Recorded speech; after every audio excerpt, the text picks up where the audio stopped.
Asianet ಸುವರ್ಣ news ಹಾಗೂ ಕನ್ನಡಪ್ರಭ ಆಯೋಜಿಸಿರುವ ಬೆಂಗಳೂರಿನ ಯಲಹಂಕ ಸಂಭ್ರಮ ಯಲಹಂಕ ಉಪನಗರದ ಹೊಯ್ಸಳ ಆಟದ ಮೈದಾನದಲ್ಲಿ ನಡೀತಾ ಇದೆ. ಅತಿ ದೊಡ್ಡ food fun and fashion festival ಇದು. ಯಲಹಂಕ ಸಂಭ್ರಮಕ್ಕೆ ಇವತ್ತೇ ಕೊನೆ ದಿನ. ಯಲಹಂಕ ಸಂಭ್ರಮದಲ್ಲಿ ಸುಮಾರು 70ಕ್ಕೂ ಹೆಚ್ಚು ಮಳಿಗೆಗಳಿವೆ. ಜನ ಸ್ಟಾಲ್ಗಳಿಗೆ ಭೇಟಿ ಕೊಟ್ಟು ತಮಗೆ ಬೇಕಾದ ವಸ್ತುಗಳನ್ನು ಖರೀದಿ ಮಾಡ್ತಾ ಇದ್ದಾರೆ. ಈ ಯಲಹಂಕ ಸಂಭ್ರಮದಲ್ಲಿ ಸಾಂಸ್ಕೃತಿಕ ಕಾರ್ಯಕ್ರಮಗಳನ್ನು ಕೂಡ ಆಯೋಜನೆ ಮಾಡಲಾಗಿದೆ. ರುಚಿಯಾದಂತಹ ತಿಂಡಿ ತಿನಿಸು ಸವಿಯೋದಕ್ಕೆ, ಫ್ಯಾಷನ್ ಲೈಫ್ ಸ್ಟೈಲ್ ವಸ್ತುಗಳನ್ನು ಖರೀದಿಸೋದಕ್ಕೆ ಇದೊಂದು ಸುವರ್ಣ ಅವಕಾಶ. ಉಚಿತ ಪ್ರವೇಶ ಇದೆ, ನೀವು ಕೂಡ ಭಾಗವಹಿಸಿ.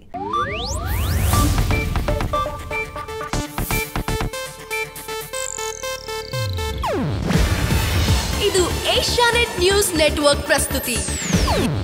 ನೀವು ನೋಡ್ತಿದ್ದೀರಾ ಏಷ್ಯಾನೆಟ್ ಸುವರ್ಣ ನ್ಯೂಸ್.